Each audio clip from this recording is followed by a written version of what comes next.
আফদালুস সালাওয়াতি ইনদাল্লাহি সালাতুস সুবহি ইয়াউমাল জুমআতি ফি জামাআহ। আল্লাহর কাছে যত সালাত পৃথিবীতে আছে, পাঁচক্ত যত সালাত আছে, এই সব নামাজের মধ্যে আল্লাহর কাছে সবচেয়ে শ্রেষ্ঠ নামাজ হলো জুমার দিনের ফজরের নামাজ জামাতের সাথে। জুমার দিনে যদি কেউ জামাতের সাথে ফজরের নামাজ আদায় করে, তবে এটা হবে আল্লাহর দৃষ্টিতে সবচাইতে সেরা নামাজ। আপনি সারা সপ্তাহে যত নামাজ পড়েন, এর ভিতরে জুমার দিনে ফজরের নামাজ যদি জামাতের সাথে পড়তে পারেন, তাহলে বুঝতে হবে আখিরাতের জন্য আপনার সবচেয়ে বড় অ্যাচিভ এবং অর্জন হয়ে গেছে। আলহামদুলিল্লাহ। আমরা অনেকেই জুমার দিন বন্ধের দিন হওয়ার কারণে বৃহস্পতিবার রাতে এত দেরিতে শুই, টেলিভিশনের সামনে আড্ডায়, পারিবারিক বা অন্যান্য আড্ডায়, কেনাকাটা ইত্যাদিতে আমরা এত ব্যস্ত হয়ে পড়ি যে বৃহস্পতিবার রাতে সবচাইতে দেরিতে শুই। কারণ শুক্রবার বন্ধ, বাচ্চাদের স্কুল নাই, নিজেদের অফিস আদালত নাই, অতএব এদিন 12টা-1টায় শুই।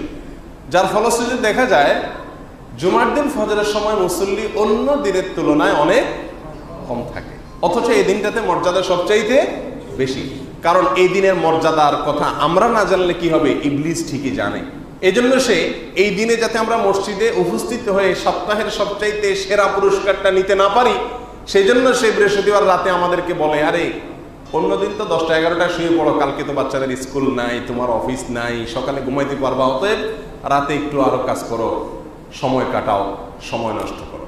মোহতারাম হাজিরিন, সেই জন্য জুমার দিনের এই বৈশিষ্ট্যটি আমাদের মাথায় থাকা উচিত যে জুমার দিনের ফজরের নামাজ যেন জামাতের সাথে অবশ্যই পড়া হয়।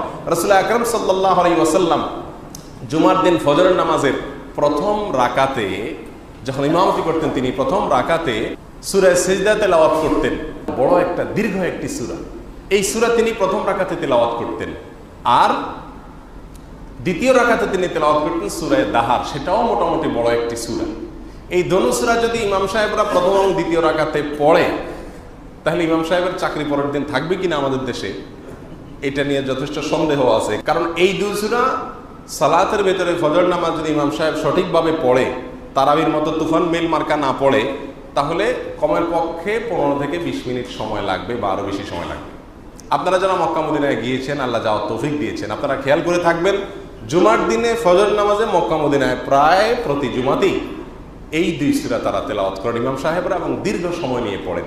তাহলে জুমার দিনটি আল্লাহর কাছে মর্যাদাপূর্ণ হওয়ার কারণে, এই দিনের ফজর নামাজের বিশেষ বৈশিষ্ট্য থাকার কারণে এই দিনে রাসূল আকরাম সাল্লাল্লাহু আলাইহি সাল্লাম এই সবচেয়ে দীর্ঘ কেরাত বিশিষ্ট নামাজ আদায় করতেন।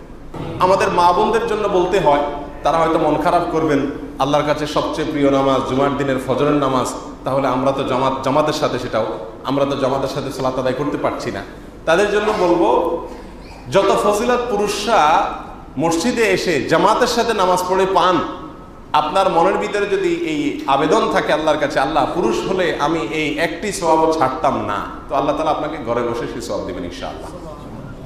কারণ ভালো কাজের আকাঙ্ক্ষা এবং তামান্না যখন মানুষ করে আর তার সে সামর্থ্য না থাকে, আল্লাহ সুবহানাহু ওয়া তাআলা তাকে সেই সওয়াব দান করেন। বিভিন্ন হাদিস থেকে এটা প্রমাণিত হয়। আর তাছাড়া নবী আলাইহিস সালাম বলেছেন মেয়েদের সম্পর্কে যে তোমাদের বাসায় নামাজ পড়া মসজিদে নামাজ পড়ার চেয়ে উত্তম।